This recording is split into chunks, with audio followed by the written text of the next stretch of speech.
Welcome back traders, एक नई video में। आज के इस वीडियो में हम एक ऐसा इंडिकेटर सीखने वाले हैं जो कि पूरा ट्रेंड बेस्ड इंडिकेटर है। इस इंडिकेटर की वजह से आप मार्केट के बड़े बड़े ट्रेंडिंग मोमेंट्स पकड़ पाओगे। आज जिस इंडिकेटर की हम बात करने वाले हैं वो है ADX इंडिकेटर। सबसे पहले हम देखेंगे कि ADX इंडिकेटर क्या होता है, उसके बाद हम देखेंगे ADX इंडिकेटर की सेटिंग्स, और उसके बाद हम देखेंगे यूजेस ऑफ ADX इंडिकेटर। उसके बाद हम देखेंगे 3 powerful strategies of ADX indicator. ये वो स्ट्रैटेजीज है जो आप किसी भी मार्केट में यूज कर सकते हो और किसी भी टाइम फ्रेम पर यूज कर सकते हो। वीडियो में आगे बढ़ने से पहले प्लीज इस चैनल को सब्सक्राइब करें। आप वीडियोस तो देखते हो लेकिन सब्सक्राइब करना भूल जाते हो, और इस वीडियो को लाइक करें और इस वीडियो को डिफरेंट जगहों पर शेयर करें।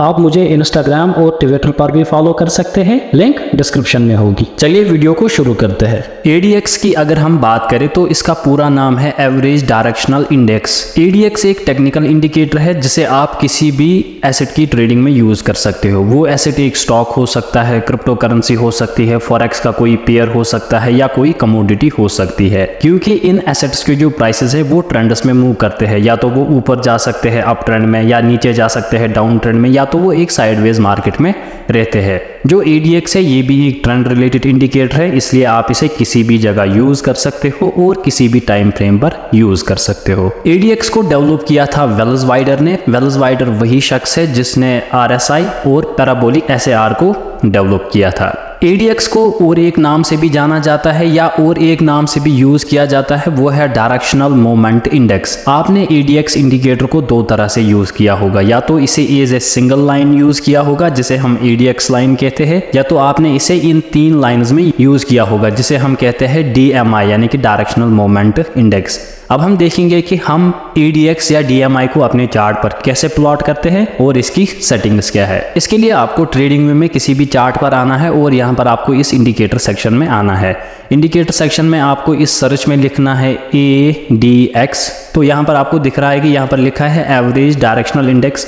आपको इस पर क्लिक करना है और नीचे आप देख सकते हो एक पतली सी लाइन है जो कि एक ADX की लाइन है। अगर आपको इसकी सेटिंग्स करनी है तो आपको इसकी सेटिंग्स में आना है, और जो इसका हम कलर रखेंगे वो यही डिफॉल्ट रखेंगे, और इसकी जो थिकनेस है वो हम लेवल 2 पर रखेंगे, और इसका जो इनपुट है वो हम 14 ही रखेंगे।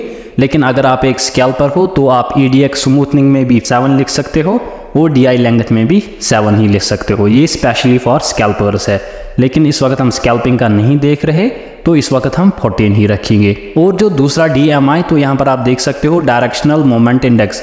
आपको इस पे क्लिक करना है और नीचे आप देख सकते हो कि 3 लाइनें आ रही है। जो ऊपर की लाइन है ये यहाँ पर ये है ADX इंडिकेटर, और नीचे है DMI।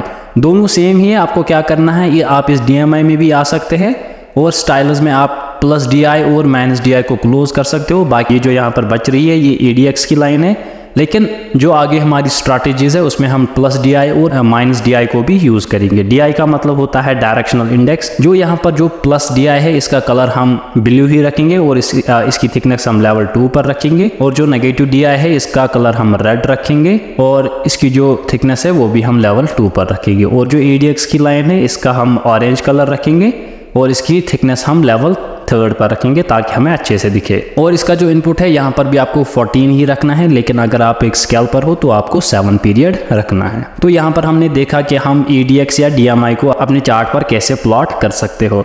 तो आप दोनों में से कोई भी यूज कर सकते हो, लेकिन हम इस वीडियो में हम दोनों की स्ट्रैटेजीज देखेंगे। ADX की अगर हम बात करें तो ये एक ट्रेंड स्ट्रेंथ बेस्ड इंडिकेटर है। अगर हम इसे RSI से कंपैरिजन करें तो RSI जो है ये एक मोमेंटम बेस्ड इंडिकेटर है। इसका मतलब है अगर मार्केट एक अप ट्रेंड में जा रहा है, ADX की लाइन जो है वो इंक्रीज हो जाएगी और जो RSI की लाइन है वो भी इंक्रीज हो जाएगी। लेकिन अगर एक ट्रेंड जो है वो डाउन ट्रेंड है और प्राइसेस जो है वो नीचे की डायरेक्शन में जा रहे हैं, जो इस वक्त ADX लाइन है वो फिर से इंक्रीज करेगी, वो नहीं गिरेगी, क्योंकि ये जो है ADX ये ट्रेंड को रिप्रेजेंट करता है। जब भी प्राइसेस में एक ट्रेंडिंग मोमेंट आता है ADX की लाइन जो है वो इंक्रीज हो जाती है। लेकिन अगर इस वक्त हम RSI की बात करें तो RSI की लाइन जो है वो नीचे की तरफ जाएगी। इतना आपको याद रखना है, जो कि अभी मैं आपको चार्ट पर भी दिखाऊंगा। तो यहाँ पर आपको याद रखना है जो ADX है इसे हम ट्रेडिंग और इन्वेस्टिंग में यूज करते हैं ट्रेंड की स्ट्रेंथ आइडेंटिफाई करने के लिए। यहाँ पर आपको वर्ड याद रखना है स्ट्रेंथ। जो ADX है इसको हम ट्रेंड की डायरेक्शन आइडेंटिफाई करने के लिए यूज नहीं करते हैं। इसका एक ही काम है, वो है ट्रेंड की स्ट्रेंथ बताना। अगर प्राइसेस ऊपर जा रहे हैं और इसके साथ ADX लाइन भी ऊपर जा रही है, तो ये एक स्ट्रॉन्ग हेल्दी अप ट्रेंड को रिप्रेजेंट करता है। अगर प्राइसेस ऊपर जा रहे हैं और ADX नीचे आ रहा है तो ये weakness of the up trend हमें दिखाता है। सिमिलरली अगर डाउन ट्रेंड चल रहा है तो इस वक्त ADX की लाइन है वो फिर से इंक्रीज हो जाएगी। लेकिन अगर प्राइसेस नीचे जा रहे हैं और इसी के साथ साथ ADX की लाइन भी नीचे जा रही है तो ये हमें रिप्रेजेंट करता है weakness in down trend. Short में आपको यही याद रखना है, जो ADX है जब भी प्राइसेस में मूवमेंट आता है ये एक ही डायरेक्शन में मूवमेंट करता है, वो है ऊपर की डायरेक्शन। और एक चीज यहाँ पर आपको याद रखनी है, अगर प्राइसेस अप ट्रेंड में जाते हैं तो अप ट्रेंड में प्राइसेस सीधे ही ऊपर नहीं जाते हैं, प्राइसेस में थोड़ा रिट्रेसमेंट आता है। इस रिट्रेसमेंट के फेज में भी देखोगे कि जनरली जो ADX है वो फिर से ऊपर जाएगा, लेकिन अगर डीप करेक्शन होगी, डीप करेक्शन के दौरान आप देखोगे कि ADX की लाइन भी आपको नीचे जाती हुई दिखेगी, जो कि हम आगे कवर करेंगे। तो यहाँ पर आप देख सकते हो कि प्राइसेस जो है वो कंटिन्यूअसली ऊपर की डायरेक्शन में जा रहे हैं और इसके साथ साथ यहाँ पर आप देख सकते हो ये लाइन ADX की लाइन है तो ये भी ऊपर जा रही है। इसके अगर हम आगे देखें तो यहाँ पर आप देख सकते हो कि एक साइडवेज मार्केट है और इसी वक्त आप ADX में देख सकते हो कि ADX की लाइन जो है वो सीधे ही नीचे जा रही है। यानी कि आपको याद रखना है, जब एक काउंटर ट्रेंड का डायरेक्शन होता है या एक साइडवेज मार्केट होता है, जो ADX की लाइन है वो नीचे जाती है। यहाँ पर प्योरली एक साइडवेज मार्केट है। आप देख सकते हो कि ADX हमें दिखा रहा है कि मार्केट में वीकनेस है, या तो ट्रेंड वीक है या तो कंसोलिडेशन आ रही है मार्केट में। और सिमिलरली आप यहाँ पर देख सकते हो कि प्राइसेस जो है वो कंटिन्यूअसली नीचे की डायरेक्शन में जा रहे हैं और यहाँ पर आप ADX देख रहे हो कि वो इंक्रीज हो रहा है, क्योंकि आपको मैंने पहले ही बोला जब डाउन ट्रेंड होता है उस वक्त भी ADX इंक्रीज होता है और जिस वक्त अप ट्रेंड होता है उस वक्त भी ADX इंक्रीज होता है। शॉर्ट में याद रखना है, जब भी प्राइसेस में एक ट्रेंडिंग मोमेंट होता है उस वक्त ADX इंक्रीज होता है। जब मार्केट साइडवेज होता है उस वक्त जो ADX होता है वो या तो नीचे जाता है या तो वो एक रेंज में रहता है। फॉर एग्जाम्पल यहाँ पर एक साइडवेज मार्केट है, पहले तो ADX नीचे आया है फिर उसके बाद एक छोटी सी रेंज में रहा है, जो कि आगे हम स्ट्रैटेजीज में समझेंगे। ADX का जो वैल्यू होता है वो रेंज करता है फ्रॉम 0 to 100, यानी कि जो ADX है ये एक ऑसिलेटर है RSI की तरह, लेकिन ये RSI से डिफरेंट होता है। मैंने आपको RSI के वीडियो में सिखाया था, जब 60 के ऊपर जाएगा अप ट्रेंड में हम बाइंग कर लेते हैं और डाउन ट्रेंड में जब 40 के नीचे आएगा तब हम सेलिंग कर लेते हैं। लेकिन ADX में क्या होता है कि इसके वैल्यूज जो है वो डिफरेंट होते हैं। हम इसके वैल्यूज के बारे में भी पढ़ेंगे, लेकिन पहले हम समझेंगे इसमें जो हमने बाकी लाइन्स देखी थी जैसे कि DI और -DI वो क्या है, और उसके बाद हम इसके वैल्यूज पे भी बात करेंगे। जो ADX है या DMI है इसको डिवाइड किया गया है 3 कंपोनेंट्स में। पहला जो कंपोनेंट है वो एक ब्लू लाइन है, दूसरा है ये ऑरेंज कलर की लाइन और तीसरा है ये रेड लाइन। जो ये ऑरेंज कलर की लाइन है इसे हम कहते हैं डायरेक्टली ADX लाइन। जो ADX लाइन है इसके बारे में हमने पहले ही बात की थी कि ये स्ट्रेंथ ऑफ ट्रेंड को रिप्रेजेंट करता है। जितना ज़्यादा ADX लाइन का वैल्यू होगा उतना ज़्यादा स्ट्रॉन्ग ट्रेंड हो सकता है। जब ADX ऊपर जाता है इसका मतलब होता है या तो स्ट्रॉन्ग अप ट्रेंड है या तो स्ट्रॉन्ग डाउन ट्रेंड है, ये हमें ट्रेंड की डायरेक्शन नहीं बताता है। जब ADX लाइन का वैल्यू बहुत ज़्यादा कम होता है या लोअर होता है तब वो रिप्रेजेंट करता है कि ट्रेंड जो है वो वीक हो रहा है या अभी इस वक्त मार्केट में कोई भी ट्रेंड नहीं है। इसके बाद जो सेकेंड लाइन है जो कि ये ब्लू कलर की लाइन है, इसको हम कहते हैं +DI यानी कि प्लस डायरेक्शनल इंडिकेटर। ये हमें इंडिकेट करता है स्ट्रेंथ ऑफ अप ट्रेंड, यानी कि जो ADX की लाइन है वो हमें डायरेक्टली अप ट्रेंड भी रिप्रेजेंट करती है और डाउन ट्रेंड भी रिप्रेजेंट करती है। लेकिन यहाँ पर जो ये ब्लू कलर की लाइन है ये हमें सिर्फ और सिर्फ रिप्रेजेंट करती है स्ट्रेंथ ऑफ अप ट्रेंड। जब एक मार्केट में स्ट्रॉन्ग अप ट्रेंड होता है जो ये DI की लाइन है वो ऊपर जाती है, जब मार्केट में वीक अप ट्रेंड होता है उस वक्त जो ये लाइन है वो नीचे आ जाती है। ये चीज आपको याद रखनी है। इसके बाद जो ये रेड लाइन है इसको हम कहते हैं -DI यानी कि माइनस डायरेक्शनल इंडिकेटर। ये रिप्रेजेंट करती है डाउन ट्रेंड की स्ट्रेंथ।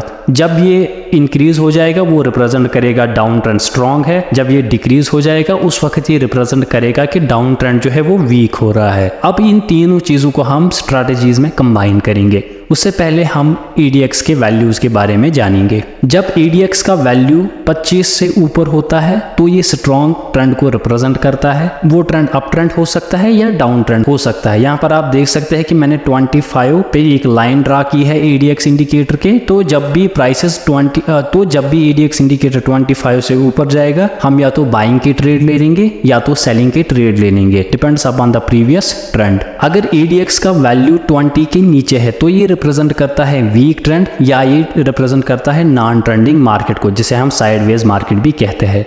यहाँ पर आप देख सकते हैं कि एक साइडवेज मार्केट था और जो EDX का वैल्यू था वो 25 या 20 से भी नीचे था। यहाँ पर ये 10 तक भी आया है इस जगह पर। तो आपको याद रखना है, जब भी EDX का वैल्यू 20 से नीचे होगा तब आपको बिल्कुल भी ट्रेड नहीं करना है। 20 और 25 के दरमियान आपको डिसीजन मेकिंग करनी है, 25 के बाद आपको ट्रेड करना है।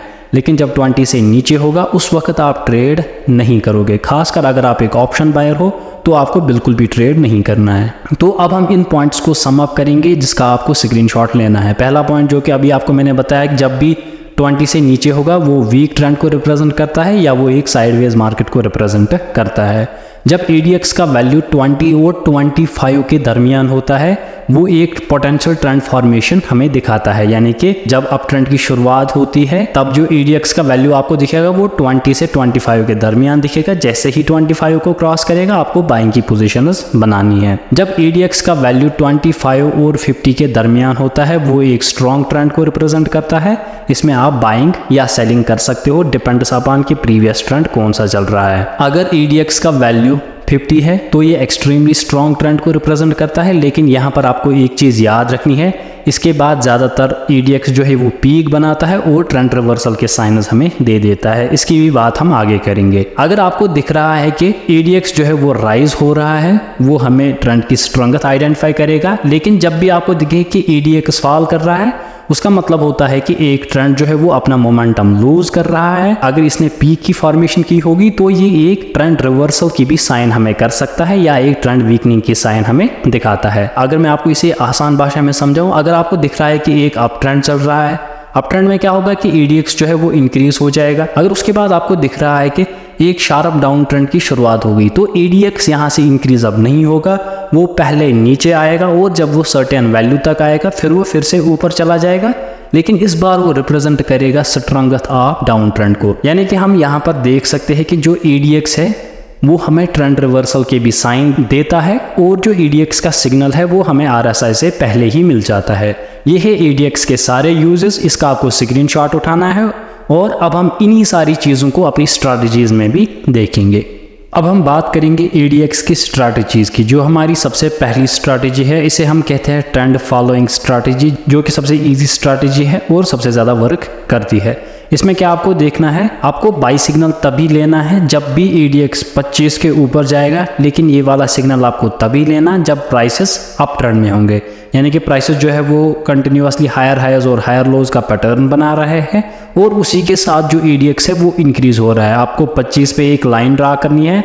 जैसे ही इस लाइन को ये EDX ब्रीच करेगा आपको यहाँ पर अपनी बाइंग की पोजीशंस बनानी है। सिमिलरली सेल का सिग्नल तभी जनरेट होगा जब EDX 25 के ऊपर होगा, लेकिन जो प्रिवेलिंग या प्रीवियस ट्रेंड होना चाहिए वो डाउन ट्रेंड होना चाहिए।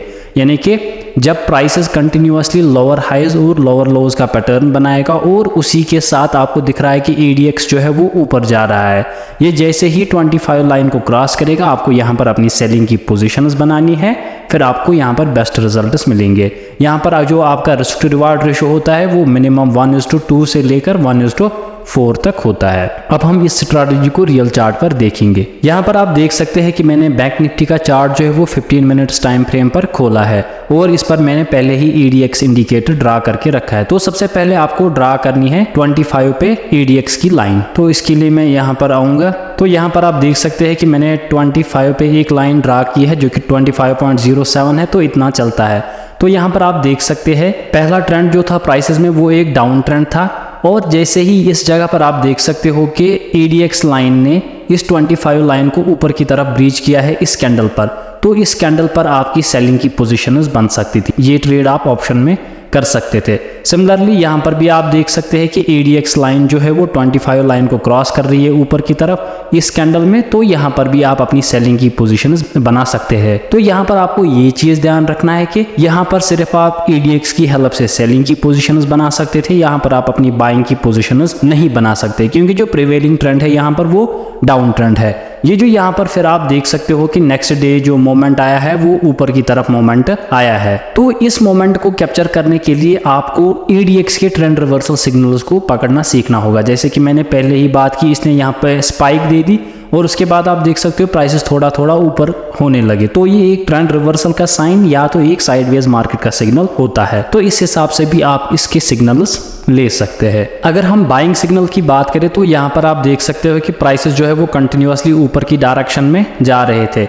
तो इस जगह आप देख सकते हो कि जैसे ही 25 लाइन को ब्रीच किया गया है, प्राइसेस सीधे ही उसके बाद ऊपर गए हैं, क्योंकि यहाँ पर प्राइसेस जो है वो 1-2 दिन से ऊपर की ही डायरेक्शन में जा रहे थे। तो यहाँ पर ये जो स्ट्रैटेजी आपको खुद बहुत सारे चार्ट्स पे बैक टेस्ट करनी है, उसके बाद आपको इस स्ट्रैटेजी पे वर्क करना है। तो इस स्ट्रैटेजी को आपको खुद बैक टेस्ट करना है, आपको देखना है कि ये ट्रेंड के साथ आपको कैसा काम करेगा। तो इस स्ट्रैटेजी को अप्लाई करने के लिए आपको ट्रेंड ट्रेडिंग पे होल्ड होना चाहिए और प्राइस एक्शन ट्रेडिंग पे भी होल्ड होना चाहिए।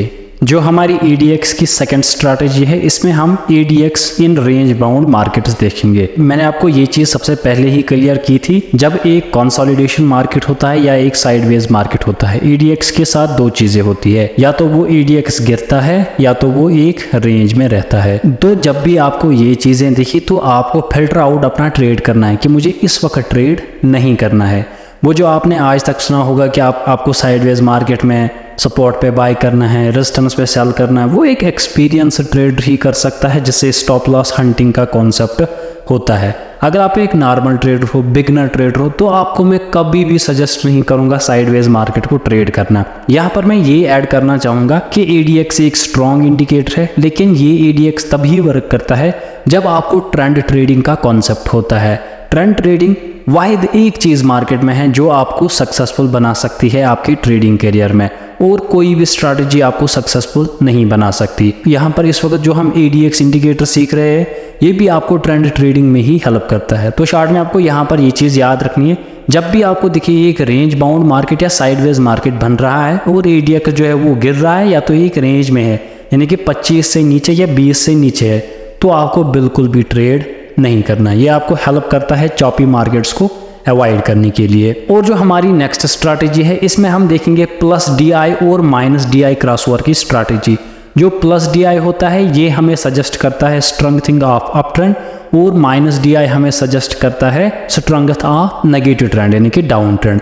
जब भी आपको दिखे कि जो प्लस DI है वो क्रॉसओवर कर रहा है माइनस DI का नीचे से, यानी कि ये एक माइनस DI की लाइन है और इसका क्रॉसओवर नीचे से करता है प्लस DI की लाइन, तो आपको बाइंग का सिग्नल लेना है। आप इसे EDX के साथ भी कंपेयर कर सकते हैं और आप इसी वक्त देख सकते हैं अगर EDX 25 के ऊपर है या 25 पे पहुंच रहा है तो ये डबल कंफर्मेशन होगा। शॉर्ट में याद रखना है, बाई सिग्नल तभी जनरेट होता है जब प्लस DI नेगेटिव DI को क्रॉस ओवर करता है नीचे से। सिमिलरली सेल सिग्नल तभी जनरेट होगा जब नेगेटिव DI क्रॉस ओवर करेगा प्लस DI का नीचे से, यानी कि ये प्लस DI की लाइन होगी और ये माइनस DI की लाइन होगी। अगर ये इसे नीचे से क्रॉस ओवर करेगी तो ये हमें सजेस्ट करेगी एक स्ट्रॉन्ग डाउन ट्रेंड आने वाला है या एक स्ट्रॉन्ग डाउन ट्रेंड बिल्ट हो रहा है। इसी के साथ अगर आपको दिख रहा है कि EDX 25 के ऊपर है या 25 का क्रॉस ओवर कर रहा है, तो यहाँ पर भी आप एक डबल कंफर्मेशन वाला सेलिंग ट्रेड ले सकते हो। यहाँ पर मैं आपको ये चीज बता दूं कि जो प्लस DI और नेगेटिव DI का क्रॉसओवर होता है ये आपको साइडवेज मार्केट में बहुत ज्यादा दिखेगा। उस वक्त आपको EDX को जरूर देखना है। अगर EDX 25 से नीचे है तो आपको इन क्रॉसओवर्स में ट्रेड नहीं करना है। अगर आपको दिखे कि EDX पहले से ही ऊपर है और क्रॉसओवर हो रहे हैं तब ये स्ट्रॉन्ग सिग्नल्स होते हैं।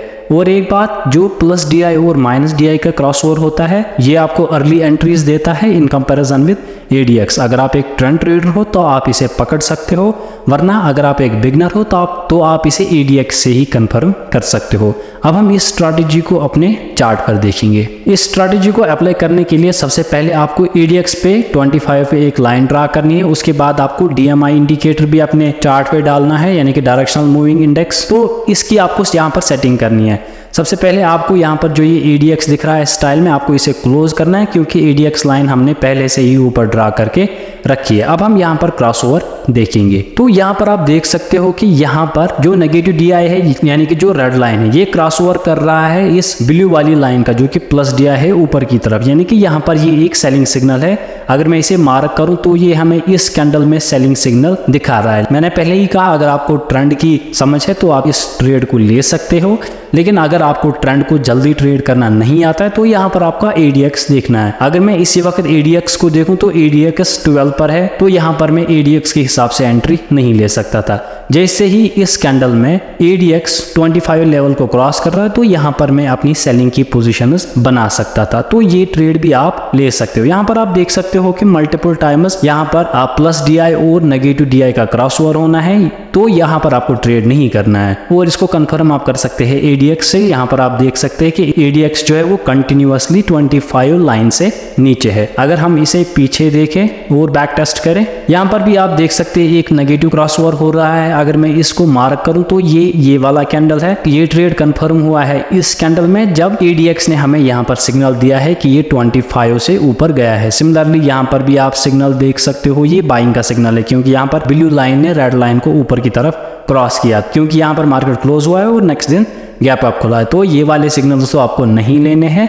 जनरली आपको जब मार्केट के दौरान दिखे तो वो वाले ट्रेड आप ले सकते हैं। फॉर एग्जांपल यहाँ पर एक क्रॉस ओवर हो रहा है, यानी कि रेड लाइन जो है वो ब्लू लाइन को ऊपर की तरफ क्रॉस कर रही है इस कैंडल में। तो इसके बाद आप देख सकते हो एक अच्छा खासा नीचे की तरफ मूवमेंट आया है। लेकिन अगर मैं इसे ADX पर देखता तो ADX ने यहाँ पर मुझे अभी सिग्नल नहीं किया था, तो ADX ने मुझे इस वाले कैंडल में सिग्नल किया था। तो शॉर्ट में यहाँ पर मैं आपको बता दूं, अगर आप प्लस DI और माइनस DI का क्रॉस ओवर लेना चाहते हैं तो ये स्ट्रैटेजी यूज करने के लिए आपको ट्रेंड की मास्टरी होनी चाहिए। साइडवेज मार्केट में कैसे होल्ड करते हैं, साइडवेज मार्केट को कैसे ट्रेड करते हैं और साइडवेज मार्केट से हम बचते कैसे, इन चीज़ों में मास्टरी होनी चाहिए।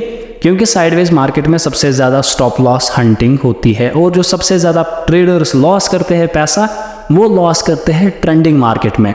मैंने देखा है कि मोस्ट ट्रेडर्स जो है वो ट्रेंडिंग मार्केट में ट्रेंड रिवर्सल्स की पोजीशंस बनाते हैं। तो ADX आपको हेल्प करेगा ट्रेंड की स्ट्रेंथ आइडेंटिफाई करने में और आपकी एंट्रीज और एग्जिट्स में। बस इतना ही था आज की इस वीडियो में। मैं उम्मीद करता हूँ कि आपको ये वाला वीडियो भी पसंद आया होगा। So make sure to like, share and subscribe. मैं मिलता हूँ आपसे नेक्स्ट वीडियो में।